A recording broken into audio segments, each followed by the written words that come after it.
Welcome to this episode of the Dry Eye and Ocular Surface Disease section of the clinical podcast series brought to you by the American Academy of Optometry Foundation. Today's episode is the impact of dietary nutrients on the prevalence of dry eye syndrome amongst Korean women aged 40 and above.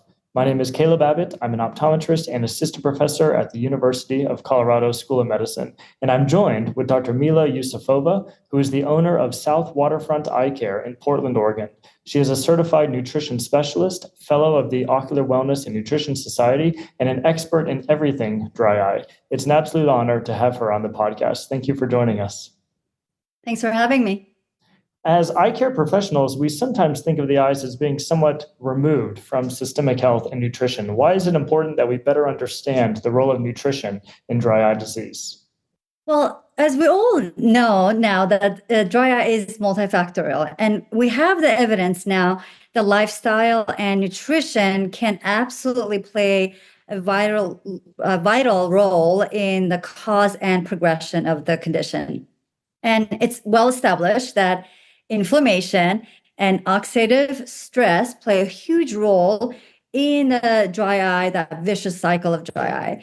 So when it comes to nutrition and the foods we consume, they can either be pro-inflammatory or anti-inflammatory. And we all have heard the term, you are what you eat. So we should all absolutely be including nutrition when we're treating our dry eye patients. Well said. So kind of diving on from that, so how was this study performed?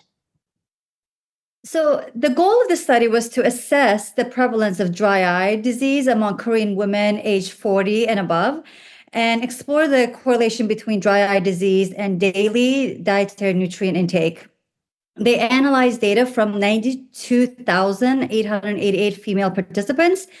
Dietary intake was evaluated using a personalized 24-hour recall method for 21 nutrients, including macronutrients, micro and macro minerals, and both water-soluble and fat-soluble vitamins. And then the association between nutrient intake and dry eye disease was determined using what's called odds ratio from multivariate logistic regression. Okay. And why do you think they chose this particular population, so women over the age of 40? Well, there has been a 31.7% increase in dry eye patients in the past decade in Korea, with consistent annual growth. And this is particularly higher in the women and in Korean women in the age bracket of 40s and 50s, making up 34.7% of the cases. And the impact of dry eye is more pronounced in women than men, both in terms of prevalence and severity. All right. So what did the study end up finding?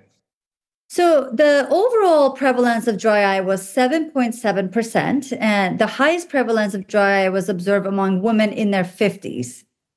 As far as the medical risk factors for dry eye, the highest risk factors were menopause, rheumatoid arthritis, osteoporosis, diabetes, and thyroid disease. No surprises there, right?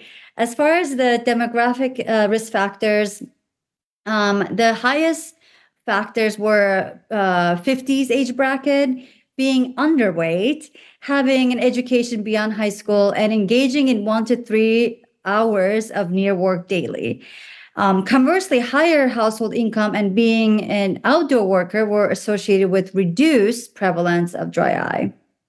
So when it comes to what the study actually looked at, the association between daily intake of dietary nutrients and dry eye disease, there were 21 nutrients that were analyzed, and they found the following to be protective for dry eye: higher intake of fiber, protein, omega-3 fatty acids, water, calcium, phosphate, potassium, magnesium, vitamin A, keratin, vitamin C, and vitamin E. So those were all found to be protected.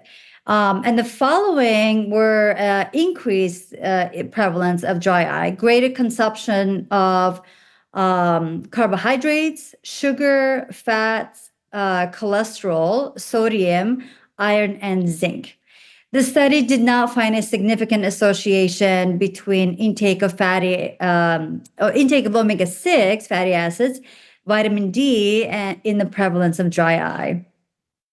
Now, so to summarize it, the findings that were protective included fiber, protein, omega-3 fatty acids, water, vitamins A, C, and E. Those were all associated with lower risk of dry eye, and the greater consumption of carbohydrates, sugar, fat, cholesterol, sodium were increased risk of dry eye. And the age-related factors and medical conditions like menopause, rheumatoid arthritis, osteoporosis, diabetes, and thyroid disease were also significant risk for dry eye. Yeah, so that is a whole lot of information, but what was your reaction when you read about these findings, and did anything surprise you? So for the most part, I was not surprised. As you know, as a dry eye specialist and also a nutritionist, I do incorporate a lot of dietary changes to my patients. So I really was not surprised by what I saw. However, there was a surprising finding with vitamin D, which is an important immune modulator. And that was surprising because it is something that in previous studies and meta-analysis, we have seen that vitamin D deficiency is associated with increased symptoms of dry eye and also reduced tear production. So I personally do measure vitamin D levels and adjust them accordingly with all of my dry eye patients. Well, what do you think the relevant take-home points are for our listeners, especially those of us that are seeing dry eye patients? So dry eye can be challenging, right? But it is so rewarding to treat. And when we incorporate this kind of a comprehensive yet personalized approach that addresses that unique combination of systemic, hormonal, environmental, and lifestyle factors, which include nutrition, we would not only be helping our patients with their ocular surface disease, but their overall well-being, of course, which is what I always see with my dry eye patients that do follow my, recommendations and protocols with nutrition.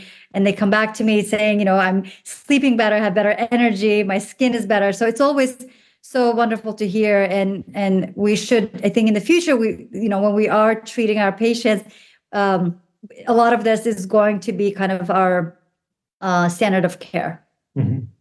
Well, I want to extend a special thanks to Dr. Mila Ioussifova for joining us on the Clinical Podcast series. See you at the next episode.